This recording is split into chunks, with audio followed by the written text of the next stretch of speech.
Head and Shoulders. Ano ba sir, huwag ka na kumatok. Masyado malalim ang iniisip ni boss. Mukhang may hinihintay siya importanteng tawag. At bakit hindi? Umalis siya sa kalagitnaan ng meeting. Okay lang sana kung iwan niya tayo. Pagpasok niya, inilakpan niya ang pinto. Nasa baba ang susi ng kotse ko. Ano gusto mong gawin ko, ha? May mahalaga ba kayong gagawin?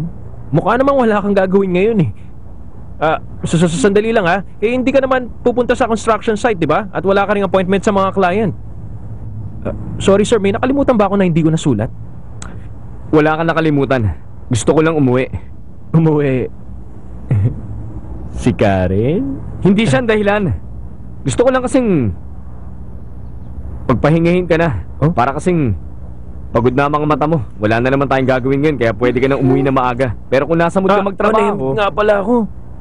Sorry sir, sorry. Naninibago ako. Hindi lang siguro ako sanay sa pagiging family-oriented mo kasi. Okay lang. Sir JV, Sir Tony. Bakit ba? Malamig ng kape nyo, hindi nyo pa ba inumin to? Bagong flavor ang ginawa ko dito. Anong flavor? Codfish miso. Sir, buksan mo na!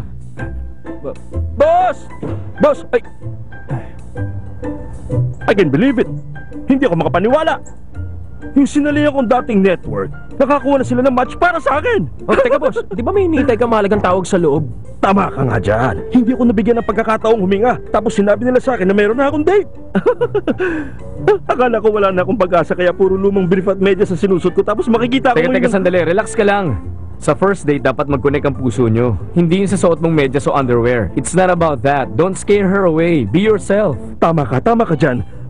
Pero hindi pa ako handa, hindi ko yata kaya. Ano bang gagawin ko? Ay, boss naman, hindi exam yan. 40 years niyong pinaghandaan to, kaya sa unang date, tingnan niyo kung saan at ano, mga interest ninyo. Sa tingin ko tama ka nga dyan. Sige JV, sumama ka sa date ko mamayang gabi, ha? Ha? Anong ha? Sa tingin pa lang, alam mo na agad ang personality ng isang babae sa kanyang pananamit. Kaya sumama ka, turuan mo ako ng diskarte. Isa pa, hindi naman ito exam eh. Kaya hindi ako nandadaya, ha? May pamilya na kasi ako, sir. Oo nga pala, nakalimutan ko. Meron ka ng isang masaya at magandang pamilya. Nag-aalala lang kasi ako na kung sakaling hindi ko magagawa ito ng tama, baka hindi na ako sumubok na makipagsapalaran muli. Darating ang panahon na tatanda akong binata at mabubuhay ng malungkot. JV, pag dumating ang panahon na yon, isama mong pamilya mo pag binisita mo ako at dalhan mo ako na makakain. Natatakot talaga ako na pag dumating ang sandali na ako'y... Okay, sige na. Sasamahan ko na kayo. Pumapayag na Salamat ako. JV, maaasahan talaga kita. Sandali lang. Boss, paano naman ako? Tawagin mo lang ang pangalan ko, di ba? T-O-N-Y, Tony! Hoy, ikaw, Tony! Nasa tabi mo na ako! Pag masaya ka, masaya na rin kami! Sige, tulungan ninyo ako. Ipakita nyo, supportan nyo sa akin. Oh.